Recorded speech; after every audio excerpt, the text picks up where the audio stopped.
Welcome to ஆறுக்கலை சமையல். ஆறுக்கலை சமையலில் இன்றைக்கி நம்ம மீன் வறுவல் பார்க்க போகிறோம். மீன் மசாலா உதிராமையும் எப்படி டேஸ்ட்டாக இருக்கணுங்கிறதையும் மீன் எண்ணெய் குடிக்காமல் எப்படி இருக்கணுங்கிறதையும் பார்க்க போகிறோம். வாங்க பார்க்கலாம். மீன் வறுக்கிறதுக்கு நான் வவ்வால் மீன் வாங்கி நல்லா மஞ்சத்தூள் உப்பு போட்டு கழுவி வச்சுருக்கேன். இது மாதிரி கழுவி வச்சுக்கோங்க. மசாலா ரெடி பண்ணிக்கலாம். ஒரு பவுல் எடுத்து வச்சு 2 ஸ்பூன் மிளகாத்தூள், 1 ஸ்பூன் மல்லித்தூள்,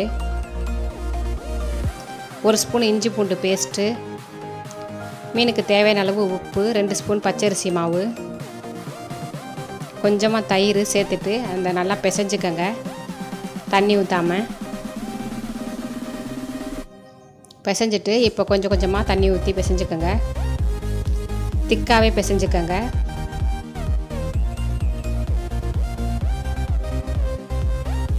மசாலா ரெடி ஆயிடுச்சு. ஒவ்வொரு மீன்லையாக மசாலா தடவிக்கலாம். இந்த மாதிரி மீன் ஃபுல்லாக தடவிடுங்க.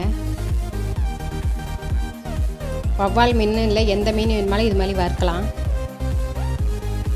நம்ம எல்லா மீனையும் தடவிக்கலாம்.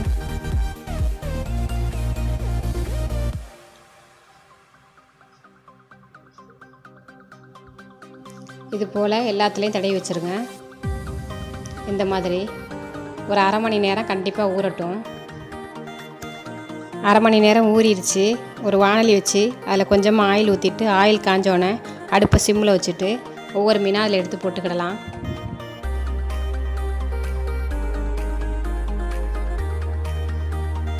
நம்ம பச்சரிசி மாவு போட்டிருக்கிறதுனால மீன் எண்ணெய் குடிக்காது. ஊற வச்சு வறுக்கிறதுனால மசாலா உதிராது. இந்த மாதிரி மசாலா தடவை வறுக்கிறதுனால மீன் நல்லா டேஸ்ட்டாக இருக்கும். ஒரு பக்கம் செவந்தானே ஒவ்வொரு பக்கமாக திருப்பி விட்டுக்கோங்க.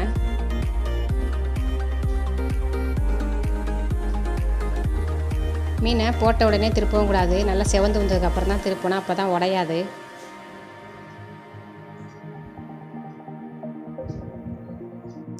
எல்லாத்தையும் திருப்பி விட்டாச்சு. அந்த பக்கட்டும் வேகட்டும். நல்லா 2 பக்கமும் வெந்துருச்சு. இப்போ ஒவ்வொரு மீனாக நம்ம எடுத்துக்கலாம். 2 கரண்டி வச்சுக்கோங்க. அப்போ தான் மீன் உடையாமல் எடுக்கலாம். இந்த மாதிரி எடுத்துருங்க. எப்படி சூப்பராக இருக்குது பாருங்கள். இதே மாதிரி மீன் வாங்கி நீங்களும் மசாலாவில் ஊற வச்சு மீன் வறுத்து சாப்பிட்டு பார்த்துட்டு சொல்லுங்கள். வீடியோ பார்த்ததுக்கு தேங்க்யூ.